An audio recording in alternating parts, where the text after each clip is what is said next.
Chain 2. Yarn over. Insert your hook into the third stitch.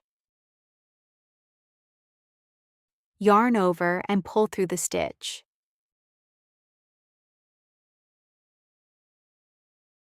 Yarn over and pull through all 3 loops on your hook. Yarn over and insert your hook into the next stitch. Yarn over and pull through the stitch. Pull through all 3 loops on your hook.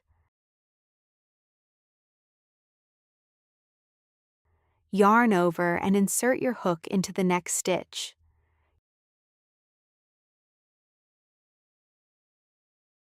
Yarn over and pull through the stitch.